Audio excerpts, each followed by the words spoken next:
Bonjour et bienvenue à une autre prédication de l'Église chrétienne évangélique En Chemin.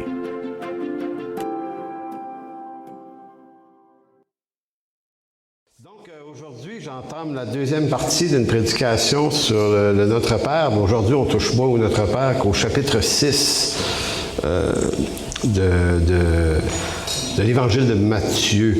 Et c'est un peu aussi pour moi un exercice parce que il y a plusieurs années, j'ai changé ma façon d'étudier l'Écriture drastiquement. C'est lorsque je me suis exposé à des cours de théologie à la faculté que, vous savez, on est dans l'erreur, mais on ne le sait pas tout aussi longtemps que rien nous confronte à peut-être une façon de travailler qui n'est pas la bonne. Et puis, souvent, quand on étudie l'Écriture, on cherche à prouver un point. Donc, on essaie de trouver des textes qui viennent conforter une position qu'on veut avoir, défendre et renforcer.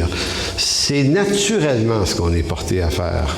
Donc, si on veut parler de la prière, on va sortir tous les textes à la prière, puis on va les mettre un à côté de l'autre, puis on va bâtir une idée là-dessus. Maintenant, le problème, quand on fait ça, c'est qu'on force des textes dans quelque chose.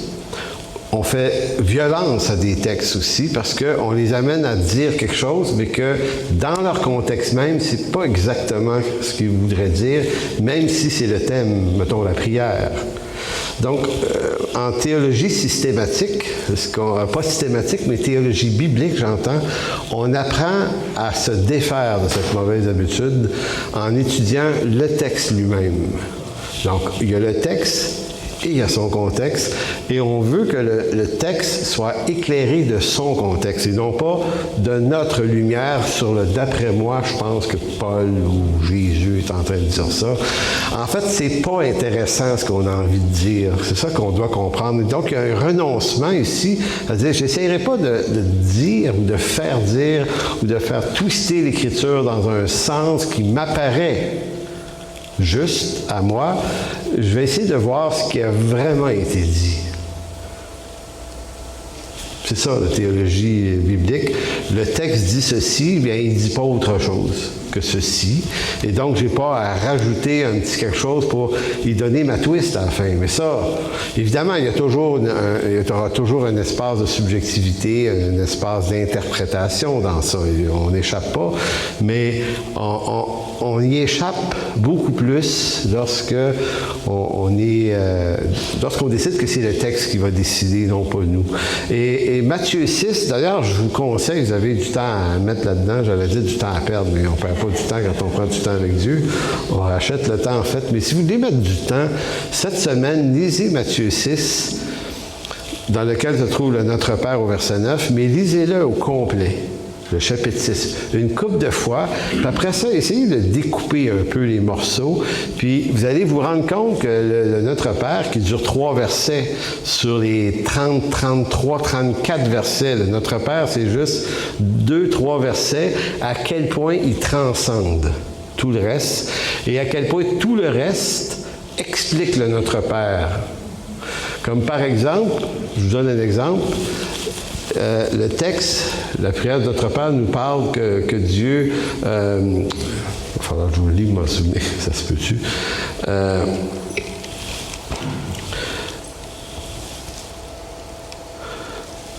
Donne-nous, verset 11, c'est ça, donne-nous notre pain quotidien. C'est dans le Notre Père. Donne-nous notre pain quotidien. Maintenant, si vous allez 10-12 versets plus loin, le Seigneur commence à parler des biens, la nourriture, de ne pas s'inquiéter de ce qu'on va manger, ni de ce dont on va être vêtir. Donc, les parties du Notre Père sont reprises dans le texte plus loin. Donc, si on veut comprendre ce qu'il voulait dire par « donne-nous notre pain quotidien », mais qu'on ne va pas lire le reste du texte qui en parle, ben on ne comprend pas le Notre Père, ou on le comprend de façon mineure, donc pas dans son plein contexte. Donc, vous allez vous rendre compte à la conclusion de ce message que il y a 2 versets dans le texte de Matthieu 6, le premier et le dernier, qui font des parenthèses de façon surprenante, qui fait que tout le chapitre 6 parlait exactement de la même affaire, c'est-à-dire comment ne pas prier et comment prier. Donc, la semaine dernière, on a abordé le Notre Père dans l'angle de ce qui s'inscrit dans un nouveau rapport à la prière. Donc, on se souvient, on a dit, si les apôtres un jour demandent au Seigneur, apprends-nous, enseigne-nous comment prier, alors qu'ils sont des hommes qui connaissent les prières en Israël, dans le judaïsme, c'est des hommes qu'on croit fidèles aux traditions, puis c'est des bonnes traditions, donc c'est pas un problème. Il y a quelque chose qui change, ils le voient, ils le sentent, ils demandent au Seigneur maintenant, apprends-nous, toi, à prier. Donc, on a dit, au fond, la nouvelle alliance, il y a des choses nouvelles, et c'est pas en train de dire que les prières de l'ancienne alliance sont pas bonnes, et ça, c'est une autre affaire qui moi, m'a pris une couple d'années à capter. Le professeur Dominique Anger à la faculté utilisait en tout cas beaucoup les deux expressions, la continuité et discontinuité entre Nouveau et Ancien Testament. Il y a quelque chose qui est du domaine de la continuité, donc il y a ce que l'Ancien Testament vient éclairer sur le Nouveau Testament, il y a une continuité d'idées, puis il y a énormément de discontinuité aussi. Et tu ne peux pas dire qu'est-ce qui est le plus riche, continuité ou discontinuité. C'est-à-dire la discontinuité, c'est tout ce qui dans l'Ancien Testament devient obsolète dans la Nouvelle Alliance. Par exemple, le temple, il va être détruit. Pourquoi? Parce que nous sommes l'Église, le temple du Saint-Esprit. Donc Jésus dit, on va détruire ce temple-là, je vais le rebâtir en 3 jours. Donc, le temple, il y a une continuité du temple.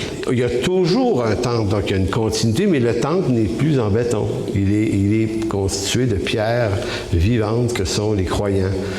Donc, il y a continuité dans ce sens-là, mais il y a discontinuité dans le sens que ce ne sera plus un temple en pierre. Et donc, et quand on se met à s'intéresser à continuité, discontinuité, puis on regarde les deux testaments dans cet angle-là, il y a plein de nouvelles lumières qui s'allument, puis dit, OK, je comprends mieux ça. Tu sais, c'est un peu comme, je ne sais pas si, est-ce que toutes les chenilles se changent en papillons? Je me posais la question un matin. Y a-t-il des chenilles qui restent juste des chenilles qui meurent demain, à part celles que vous écrasez? Mais les papillons viennent tous des chenilles. Ça se peut-tu, ça? Oui. Tu sais, on n'est pas papillon. Bon. Maintenant, tu ne peux pas être un papillon sans d'abord avoir été une chenille. Hein? C'est intéressant quand même. Puis, c'est pas pareil, un papillon et une chenille. Tu regardes les deux, il y en a un que tu as envie de regarder longtemps, puis l'autre, tu as envie d'écraser. Tu sais. Non, mais c'est quand même... Et pourtant, c'est le même animal, mais qui a 2 configurations.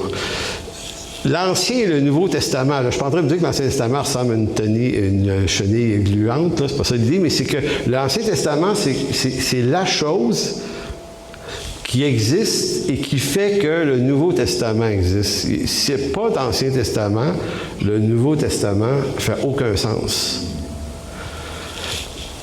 De la même façon qu'un papillon ne peut pas être apparu comme un papillon, il a fallu qu'il soit d'abord une chenille. C'est un exemple peut-être un peu imparfait, mais je veux juste montrer à quel point le rapport entre les deux testaments est important et qu'il faut comprendre les connexions, et notamment en eschatologie, c'est là que c'est le plus important, parce que l'eschatologie du 20e siècle, elle a été faite à partir des journaux, puis des bulletins de nouvelles, puis des événements politiques, alors que l'eschatologie apocalyptique devait reposer sur les textes de l'Ancien Testament. Tous les éclairages sont là. Donc, c'est souvent là que notre théologie est fragile. Donc, dans la question du Notre Père, c'est exactement la même chose. Il y a comme discontinuité, continuité. Donc, on va continuer à prier. La prière, ça reste la prière. Dieu, le Père, ou Dieu reste Dieu. Dans le Nouveau, l'Ancien, c'est toujours affaire au même personnage. Mais il y a quelque chose qui change en même temps. Donc, la prière, je disais, notamment la semaine passée, dans Jean 20, verset 17, une des choses qui change, c'est de la proximité. Jésus, après sa résurrection, va dire, je monte vers mon Père, votre Père. vers mon Dieu, votre Dieu. Donc, on est devenu enfant de Dieu dans une proximité complètement nouvelle. On devient des habitations de Dieu nous-mêmes, en nos personnes, c'est tout à fait étonnant. On devient également, dans Apocalypse 1, 5 et 6, et là, c'est une autre affaire de continuité, discontinuité. Apocalypse 1, 5 est écrit « De la part de Jésus-Christ, le témoin fidèle, le premier-né des morts. » Le premier-né des morts. En d'autres mots, si en Adam, il s'était créé une race adamique, en Jésus-Christ, il y a une nouvelle création, et lui, il est le nouvel Adam, il est le premier-né, tout comme Adam était le premier-né de l'ancienne création, Jésus-Christ, est le premier-né de cette nouvelle création, et le prince des rois de la terre. Celui qui nous aime et qui nous a délivrés de nos péchés par son sang et qui a fait de nous, quoi? Un royaume. Donc ici, c'est plus le royaume d'Israël. C'est un nouveau royaume. Un royaume des sacrificateurs pour Dieu son Père. À lui soit la gloire et la puissance au siècle des siècles. Donc je ne sais pas si vous voyez, il y a continuité dans le sens que les sacrificateurs, ça existait déjà dans l'Ancienne Alliance. Mais pourquoi maintenant, nous, on est appelés une race de sacrificateurs dans ce royaume-là? C'est donc qu'on n'est plus exactement dans la même dynamique. En Israël, il y a un temple, un sacrificateur ou un grand souverain sacrificateur, il y en a un. Lui seul approche de Dieu. Il est comme une forme de médiateur, lui. T'sais, on va porter au temple notre intention de sacrifice, si on a quelque chose à offrir en sacrifice. On passe par le temple et ses rituels et ces personnes qui sont là et qui sont parfaitement voulues de Dieu. Ils n'ont pas décidé ça eux-mêmes. Ça vient de l'ordre aaronique. Ça a été décrit, ça, dans le livre du Lévitique. Maintenant, dans le Nouveau Testament, il est repris l'idée, mais maintenant, on nous décrit tous comme des sacrificateurs. Maintenant, est-ce que ça veut dire qu'on doit se bâtir chacun un hôtel chez nous, s'acheter un parc d'agneaux, puis toutes les semaines? Non. Le sacrifice a été offert, c'est l'agneau de Dieu, Jésus-Christ, donc il n'y a plus d'agneau à offrir, mais on est décrit sacrificateur. Donc, dans quel sens? Dans le sens où maintenant, on a tous la proximité avec Dieu. Donc, c'est l'image de la proximité de ce sacrificateur avec lui qui nous est accordée à tous. Donc, vous voyez à quel point le Nouveau Testament utilise le langage de l'Ancien Testament pour éclairer notre nouvelle condition. Donc, il se sert de cet éclairage-là tout en le différenciant de notre condition. C'est pour ça que c'est complexe et génial en même temps, parce que le Nouveau Testament ne parle pas un autre langage. Il reste dans le langage, dans les modèles, dans les images, dans les symboles de l'Ancien Testament, mais comme pour dire autre chose avec. C'est l'Écriture, là. Plus on l'étudie, plus on fait face à notre ignorance. Mais au-delà de l'ignorance, plus on fait face à la structure absolument géniale qu'est l'Ancien Testament. C'est vraiment là, on dirait que chaque chapitre, chaque idée est bâtie. C'est pour ça que il n'y a pas un groupe d'hommes qui aurait pensé faire un truc de même puis y arriver de façon aussi précise. C'est vraiment, vraiment, mais vraiment génial. C'est pour ça que quand j'avais entendu le Kenneth Ware, qui est un des traducteurs de la Bible Colombe, en 1983, qui était venu au Québec, nous dire qu'en 80 ans de vie chrétienne, il n'avait fait qu'effleurer Dieu. À l'époque, je n'avais absolument pas compris ce qu'il voulait dire par là. Je me disais, voyons donc, en 80 ans, tu as traduit la Bible quand même, mon grand, là, tu t'as connu le Seigneur, là, toi, là. Puis, tu sais, quand tu es jeune, là, tu comprends pas. Tu comprends. Puis là, tu vieillis à ton tour, puis il y a des étapes dans la vie chrétienne où on pense qu'on connaît pas mal d'affaires. Hein. Finalement, on dit, hey, là, une coupe de cours, lu ma Bible souvent, je vais aider mon livre, et puis me voilà, là, je connais ça. Et là, tu te remets à creuser, là, puis là, tu creuses, puis là, tu te dis, mais ciel, j'avais pas vraiment rien compris avant, ou plein d'affaires qui m'échappaient. Donc, c'est assez intéressant. Donc, par adoption, la nouvelle alliance en Jésus-Christ, Pour elle, ce n'est plus un peuple terrestre qui est porteur de l'appartenance de la famille de Dieu, mais un peuple constitué d'hommes et de femmes, donc de rachetés, de tous les peuples, de toutes langues. C'est une autre affaire qui change. On ne focus plus sur un peuple national installé géographiquement dans un État très précis.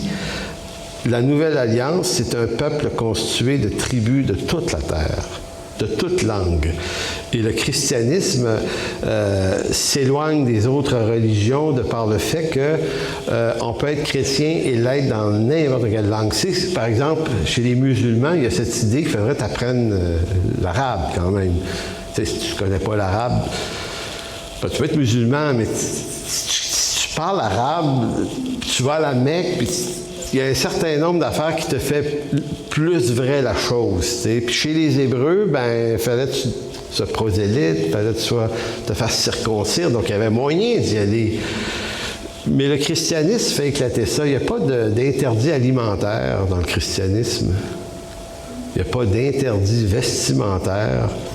C'est une religion, appelons ça de même, qui rentre n'importe où sur la planète parce qu'elle se communique dans n'importe quelle langue et dialecte. À latin, c'est comme de l'eau. Elle rentre dans tous les cracks. Possible et impossible. Donc,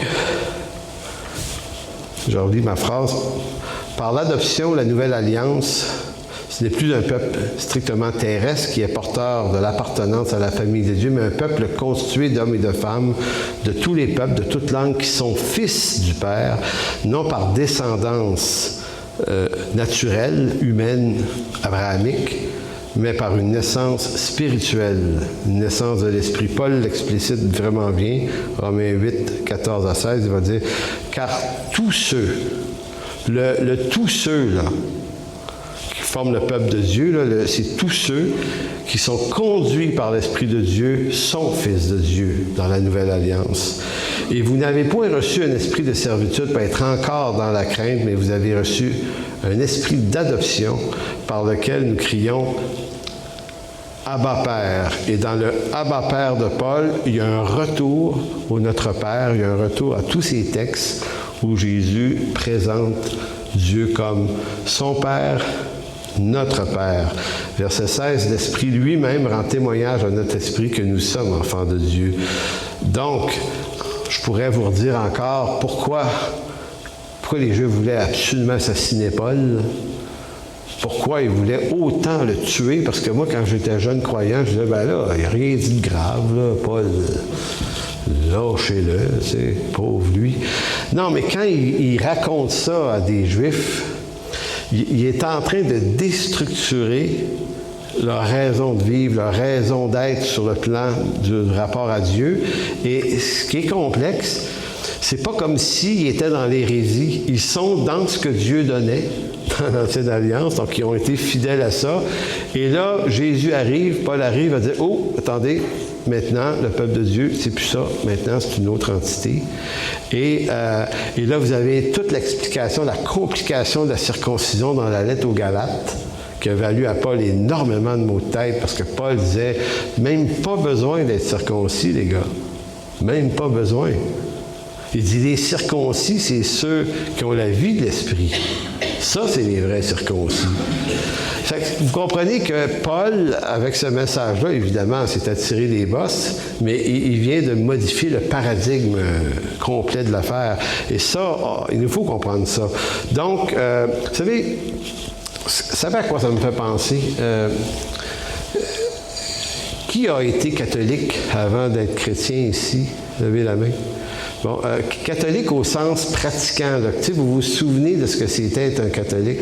Moi, j'ai été servant de messe, ça fait que j'en ai connu un bout. Hey, je servais à la messe à tous les matins avant d'aller à l'école. On me donnait 10 cents. Je disais que c'était pas payant.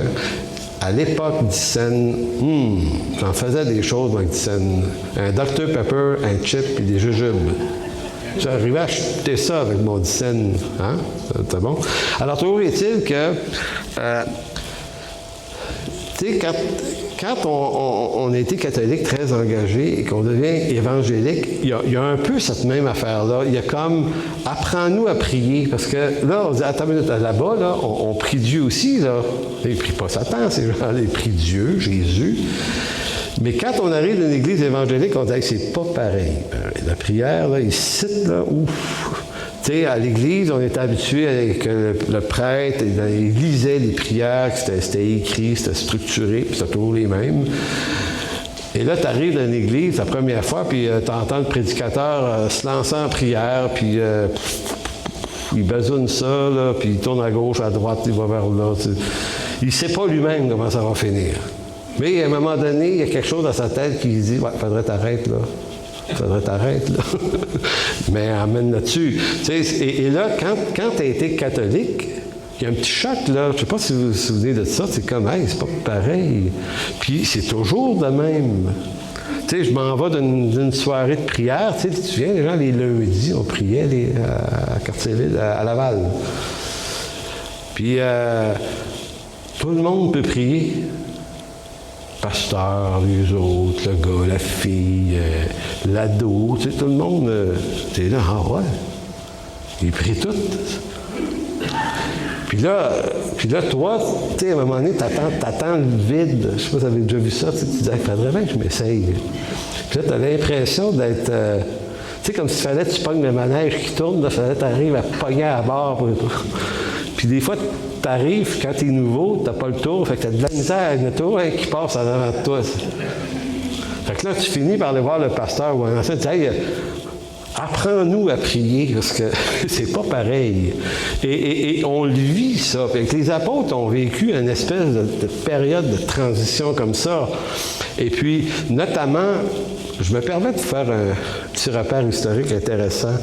Moi, j'ai fait, c'est pas une thèse, mais c'est un gros travaux lourd sur l'adoration des saints chez les catholiques au 5e siècle après Jésus-Christ. Pourquoi? Parce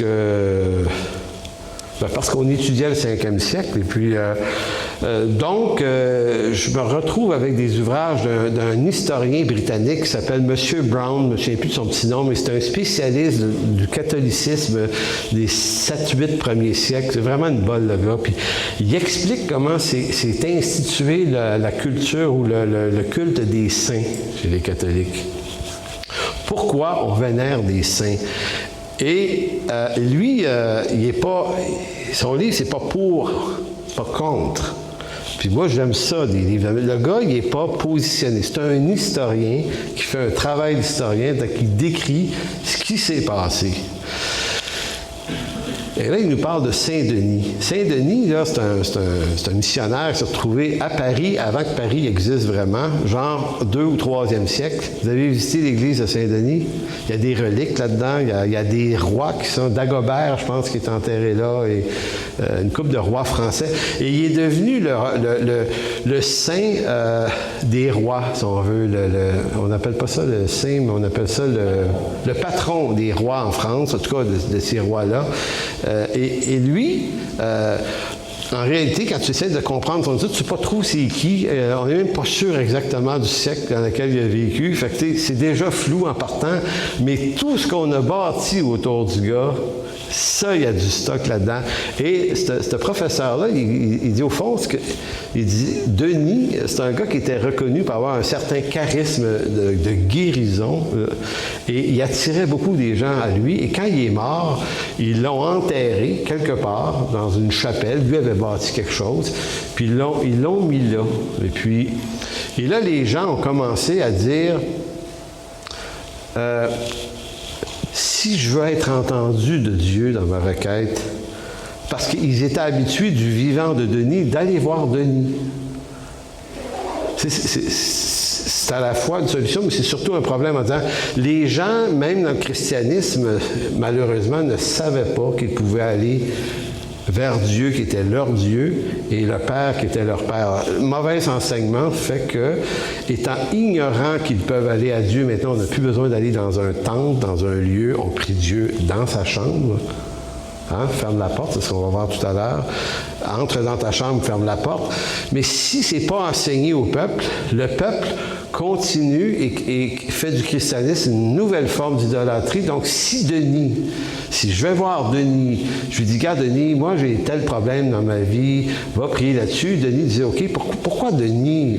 Denis, tu es plus proche de Dieu. Écoutez, je me suis fait dire ça, moi, comme pasteur, souvent. Des gens venaient me voir, ils disaient, « Hey, j'aimerais ça que tu pries le Seigneur pour telle affaire. » Puis là, je dis, « Oui, mais toi, tu pries-tu? » « Oui, mais si toi, tu pries, toi, le Seigneur est plus proche de toi. » Tu sais. C'est là, pas sûr. « Oui, mais toi, là, c'est comme quoi, moi? Oui, mais toi, tu pêches moins. Fait que t'es pas sûr. » Vous savez, les gens nous idolâtrent de façon surprenante. Puis il faut refuser ça. Comme ouvrier, comme pasteur, parce que l'appel du pasteur, c'est une fonction, mais c'est pas une fonction qui fait que je suis pas plus proche de Dieu que vous autres, là. Parce que le Seigneur est dans vos cœurs. Il est plus proche de vous là, que n'importe qui d'autre. Là. Mais toujours est-il que Saint-Denis, les gens, après sa mort, ils pouvaient plus aller le voir vivant. Fait qu'ils se sont dit, on va aller le voir à sa sépulture, on va aller là. Puis ça commence à devenir bien gros. Puis il n'y a pas juste Denis, il y en a plein d'autres. Le développement du culte des idoles partout, notamment en France, en Italie, en Espagne, un peu en Allemagne. Et puis, les saints deviennent des espèces de portails. Les gens ont le feeling que quand ils rentrent dans le sanctuaire de Saint-Denis, Dieu est plus là que dehors. Et c'est resté jusqu'au 21e siècle. Je sais que ça peut être intéressant d'aller lire sa Bible d'une église. Il y a des gens qui font ça au centre-ville, il y a de la quiétude. Tu rentres d'une église au centre-ville, c'est plus de bruit. OK, mais si tu y vas parce que tu penses que Dieu t'entend plus là, tu n'as rien compris du christianisme. Le Seigneur, il est dans ta chambre. C'est ce que Jésus dit.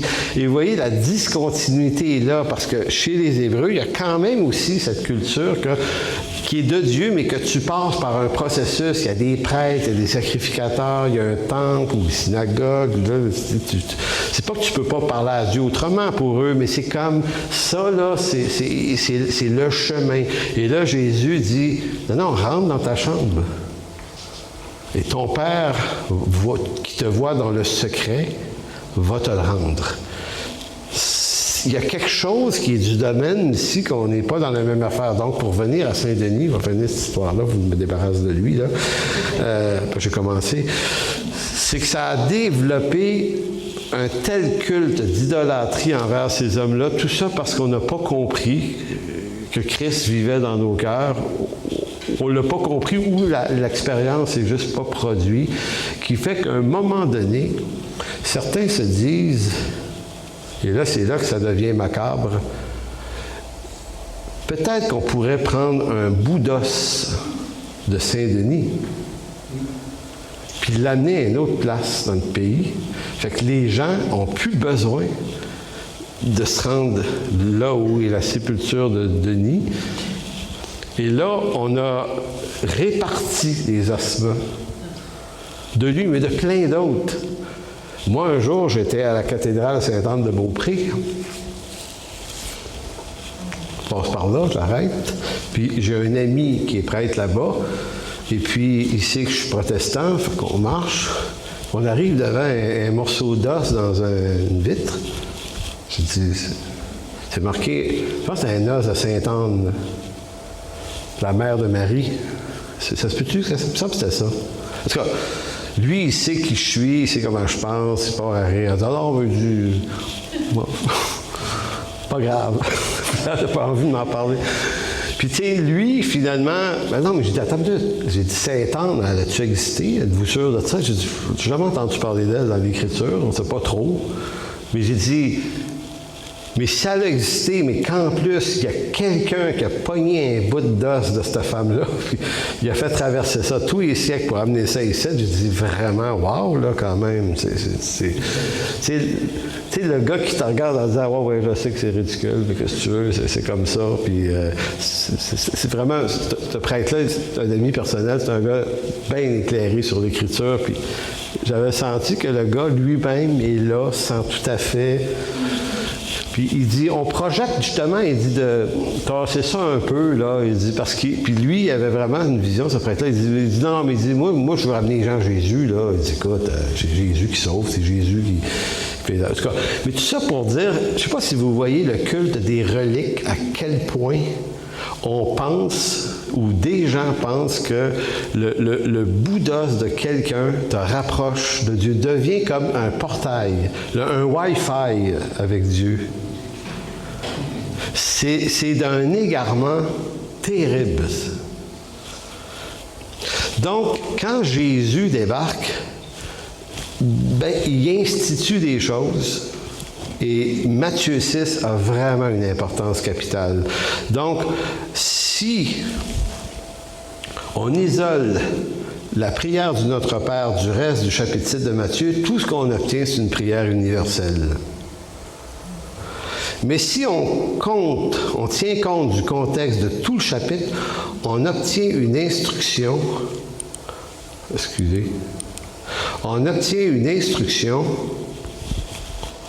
sur ce qu'est la prière, mais non pas strictement de manière universelle, parce que c'est vrai que c'est universel, mais la prière dans la définition de la nouvelle alliance. C'est aussi dans ce texte qu'on découvre ce que veut dire prier, mais ce que veut dire ce qui ne doit pas être pratiqué dans la prière, ce qui doit disparaître. Donc, on va commencer à lire le verset 1 de Matthieu 6, qui dit « Gardez-vous de pratiquer votre justice devant les hommes, pour être vu, autrement vous n'aurez point de récompense auprès de votre Père qui est dans les cieux. » Moi, j'ai souvent lu ma Bible, là, comme vous. Et c'est drôle que c'est toujours étrange que des fois, il faut 30 ans avant qu'un texte s'éclaire à ta conscience quand tu le lis. J'avais jamais remarqué.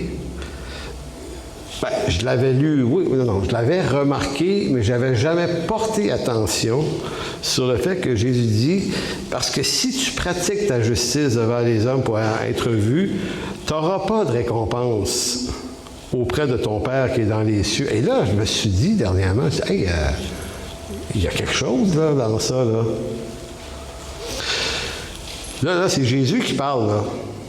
Il sait de quoi il parle. Il dit, si tu pratiques ta justice, en d'autres mots, pratiquer sa justice, ça veut dire, si j'essaie de faire voir de l'avant ce qui, dans ma chrétienté, me rend juste, mes actes de justice, mes actes de bonté, mes actes de piété, si je m'arrange absolument pour que ce soit vu des hommes avec cette intention, cette attitude, je n'aurai point de récompense de mon Père qui est dans les cieux. C'est quand même tragique, là. Et il ne s'arrête pas là, là. C'est comme un clou, là, qui est long, là, dans le chapitre 6. Vous allez voir qu'à la fin du chapitre, t'es mort, là.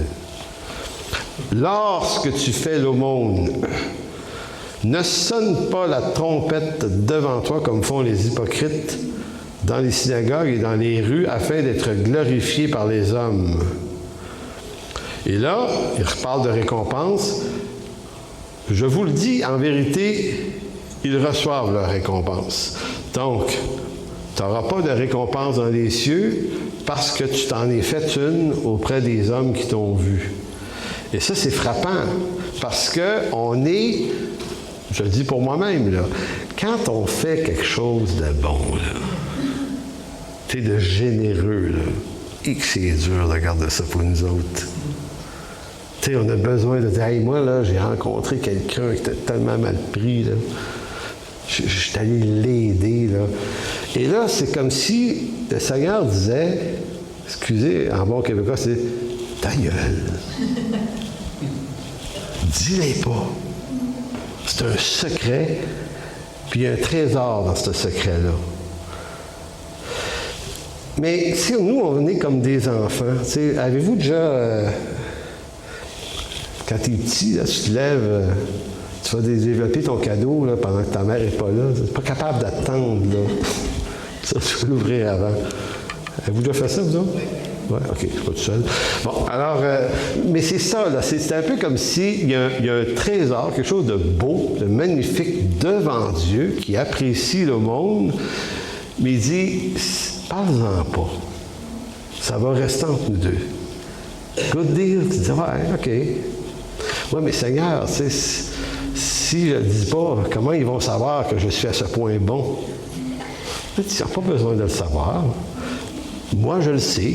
C'est moi le Seigneur. Juste moi qui ai besoin de ça. Ouais, mais Seigneur, tu sais, moi, je vis au milieu d'une gang de taouins qui me prennent pour un imbécile, tu sais, où j'aime quand même remonter ma réputation de temps en temps. Puis, tu sais, il y a quelques années, ça a disparu, heureusement, mais il y avait une mode au Québec où il y avait des croyants qui se photographiaient en train de donner de la nourriture à des pauvres. En ville. J'ai vu ça une couple de fois. J'étais là, ben les gars, faites pas ça. Puis là, c'était comme notre Église, on fait ça, tu sais. Puis notre Église, on donne ça. Puis notre Église, on aide de telle façon. Écoutez, on devrait adopter un modèle dans l'Église. Tout ce qu'on fait de bon, ça va rester ici. Entre nous, le Seigneur. Que notre Église ne soit pas reconnue, non pas qu'elle soit reconnue par Dieu pour ses bonnes œuvres, mais on n'a pas besoin de cette reconnaissance-là des gens du monde. Tu sais, c'est une expérience spirituelle qui est proposée parce que, regardez bien comment ça continue, cette histoire-là.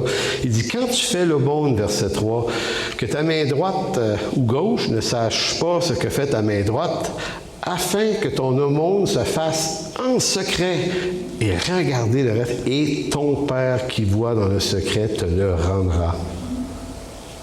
C'est béni, ça. Mais il dit, mais si tu le fais pour être glorifié des hommes, tu pratiques ta justice, tu viens de perdre la récompense. C'est fou, hein? Ça continue. Lorsque vous priez, ne soyez pas comme les hypocrites qui aiment à prier debout dans les synagogues ou au coin des rues pour être vus des hommes. Et là, c'est le même mécanisme qu'entre le verset 1 et 4.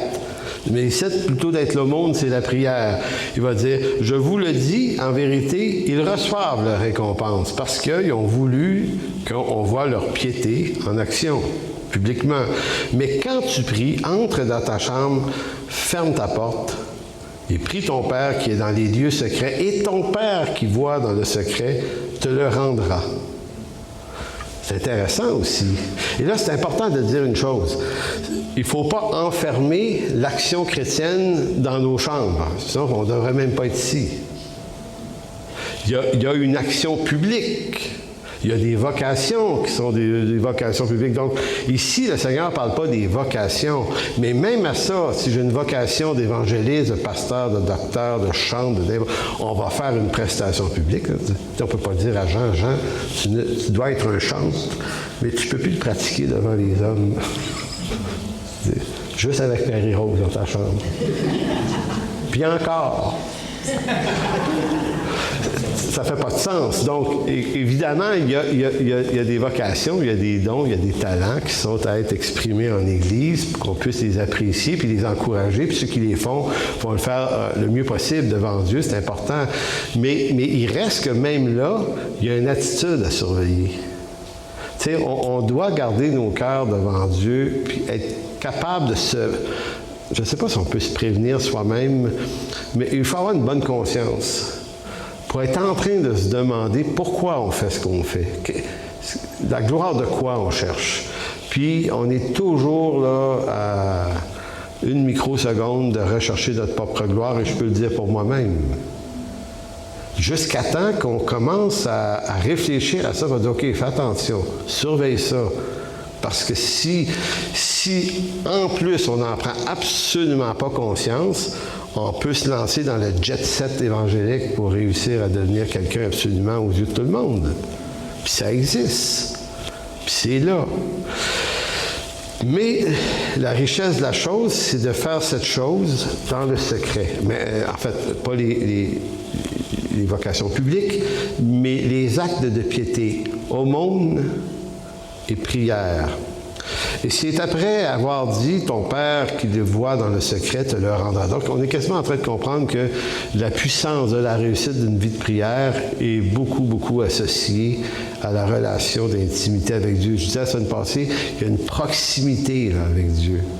Ça se passe dans le secret de nos vies, dans le secret de nos chambres. Et c'est juste après ça que Jésus va dire, voici comment vous devez prier. Et là, je ne répéterai pas le Notre Père, là, qui est le verset 9, 10, 11, 12 et 13. Mais allons, sautons au verset 16 de Matthieu 6. Parce que Jésus n'a pas fini encore avec les attitudes. Il dit, lorsque vous jeûnez, donc, on a vu l'aumône, la prière, le jeûne. Lorsque vous jeûnez, ne prenez pas un air triste, comme les hypocrites qui se rendent le visage tout défait pour montrer aux hommes qu'ils jeûnent. Je vous le dis en vérité, ils reçoivent leur récompense. Encore la même formule que dans les deux autres séquences. Ils reçoivent leur récompense. Je vous le dis en vérité, ils reçoivent leur récompense. Mais quand tu jeûnes, parfume ta tête et lave ton visage afin de ne pas montrer aux hommes que tu jeûnes. Mets à ton Père qui est dans les lieux secrets et ton Père le voit. Dans le secret, te le rendra. Donc, il te le rendra pour le monde, il te le rendra pour la prière, puis il te le rendra pour le jeûne. Il y a un principe phénoménal ici sur toute la question de l'humilité, et c'est comme si ce texte-là, Jésus nous recadre en disant, dans la nouvelle alliance, voici ma volonté. C'est la volonté de Dieu. Donc, la clé qui permet de bien saisir la prière de Notre Père, mais la prière dans la Nouvelle Alliance, se résume à cette idée 3 fois répétée en Matthieu 6, qui est « Et ton Père qui voit dans le secret te le rendra ». Vous savez, je disais, les ministères publics vont exister. Ils doivent exister. Et la comparaison qui me viendrait le mieux, c'est que le problème, c'est pas de prêcher, c'est pas d'enseigner, c'est pas de chanter, c'est pas de prier. Tu sais, on va faire des rassemblements de prière ensemble quand même. Tu sais, la prière publique en Église, c'est important aussi. Donc, on n'est pas en train de dire faut tout amoindrir dans le lieu secret. C'est pas tout à fait l'idée. Mais c'est un peu l'idée qu'il faut faire les choses dans l'équilibre. Être toujours conscient de nos cœurs mauvais dans ça et des motivations qui nous poussent. Vous savez, se nourrir, là, c'est normal et nécessaire. Mais trop se nourrir ou mal se nourrir, c'est pas bon. Donc, c'est pas parce que trop manger, c'est pas bon que tu dois arrêter de manger. Tu dois juste apprendre à manger mieux. Tu sais, faire du sport, se garder en santé, c'est une excellente idée. Mais se construire un corps d'athlète pour le seul plaisir d'exposer son corps d'athlète, si on ne participe jamais à aucune compétition athlétique, c'est quoi ça? C'est encore l'idée vivre dans le paraître. T'sais, réussir sa vie, avoir des ambitions et vouloir réussir sa vie, c'est pas un problème, c'est pas un péché. Mais vouloir réussir sa vie juste dans le but d'en faire la démonstration, mais excessive. Je pense que vous avez déjà connu du monde qui ont réussi, mais tu te dis, ça paraît trop. Moi, j'ai eu des chums, tu sais, des chums de jeunesse. Oui, tu le vois un temps plus tard, là, tu te dis, oh! Avant même qu'ils te disent qu'il a réussi, là, ça sent la réussite, mais c'est... T'as envie de dire, t'en mets trop, là. Ça, c'est comme les gars dans le village chez nous, qui passent avec des autosports, mais ils ont enlevé le muffler dessus. Il y a du bruit des fois, là. On est sur le patio en arrière, on bouche les oreilles, c'est arrivé avant-hier. Tu sais, là, tu as un beau char, là. Mais il veut valoir 100 000 son char, mais il faisait du bruit. Puis là, je suis là, pourquoi il veut faire du bruit de même? Pourquoi on veut faire du bruit autant? Pourquoi? Ben, on veut que les gens nous voient. Fait que c'est un peu ça l'idée, le besoin de faire du bruit à tout prix. Fait que ça peut être une voiture, mais on peut faire du bruit de tellement de façons pour se faire remarquer des hommes. Donc, je termine en vous lisant un petit texte que j'ai écrit fait un article là-dessus. Fait que je lis ça comme suit. Il est une gloire de grande valeur qui n'est pas permise à l'homme de posséder, car elle est gloire de Dieu seul. Si Dieu promet à ses élus d'entrer un jour dans cette gloire ineffable, d'ici là, il vaut mieux pour l'homme pécheur de s'en abstenir, car sa condition actuelle ne pourra faire autrement que la corrompre à son avantage. C'est pourquoi la formation à la piété chrétienne implique que je sois pleinement conscient des mouvements du cœur qui m'invitent à pratiquer ma justice pour être vu des hommes. Même en voulant pratiquer ce qui est spirituellement juste et bon, par l'aumône, le jeûne et la prière ou autre, je trouve en mon cœur des sources qui en corrompent le bon usage. Ainsi, bien avant que le péché veuille m'égarer dans les méandres des pires laideurs de l'immoralité, elle est belle la phrase-là, je peux pas la dire comme ça. Ainsi, bien, ça c'est de la vanité, ça. Hein? Elle me regarde en disant hey, tu es en train de contredire ton message. Non, tu la lis pas. Non, mais on va continuer, ouais, c'est ça. Non, mais c'est parce que je n'ai pas fini de la lire, fait que j'ai arrêté dans le milieu, je suis obligé de recommencer au début. Excusez. Donc, ainsi, bien avant que le péché veuille m'égarer dans les méandres des pires laideurs de l'immoralité, il voudra d'abord me propulser vers les hauteurs de la réussite par la séduction du surhomme adamique en vue de présenter de moi un homme meilleur que les autres hommes. Vous serez comme des dieux, disait le serpent à la femme en Éden.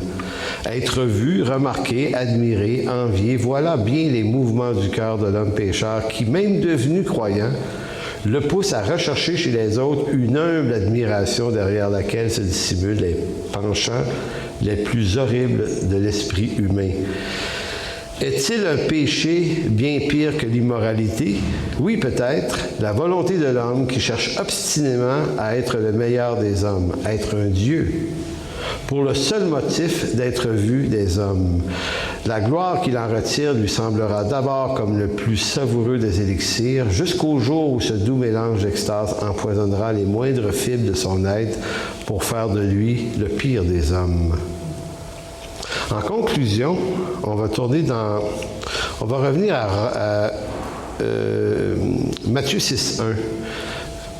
Je pourrais vous parler pendant 8 heures de Matthieu, là, mais Matthieu 6 a commencé par la déclaration suivante. « Gardez-vous de pratiquer votre justice devant les hommes. » Je répète ça. « Gardez-vous de pratiquer votre justice devant les hommes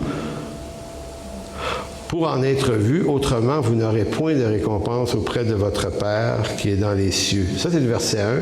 Le verset 33 du même chapitre répond au verset 1 en disant « Cherchez premièrement le royaume de Dieu et la justice de Dieu, et toutes ces choses vous seront données par-dessus tout. Ne vous inquiétez donc pas du lendemain, car le lendemain prendra soin de lui-même. À chaque jour suffit sa peine. » Donc, ce que ça nous amène à comprendre, c'est que le chapitre 6, tout ce qu'il y a dedans, c'est un bloc. Et il faut être capable de le voir dans son ensemble pour en retirer tout le jus, la richesse. Alors, Père, merci de bénir ce moment, cette méditation dans ta parole. Seigneur, on ne veut pas juste apprendre des choses, comprendre mieux des choses. On veut que par ton esprit, Seigneur, tu fasses descendre ces choses dans les profondeurs de nos vies, de nos cœurs, de nos âmes. Seigneur, on ne veut pas être des croyants meilleurs que les autres. C'est pas ça qui est intéressant, mais vraiment pas ça. On ne veut pas être une église meilleure que les autres églises. Ça serait une vanité, mais tellement inutile. Seigneur, on veut juste apprendre à te connaître par les moyens que tu nous donnes, par l'instruction que tu nous donnes pour te connaître, puisque la vie éternelle, c'est de te connaître. Et pour te connaître, il faut t'entendre, il faut t'écouter, il faut te lire, il faut te prier. Alors merci de bénir cette journée dans le précieux nom de Jésus. Amen. Pour toute information, n'hésitez pas à communiquer avec nous à info@commercial égliseenchemin.com.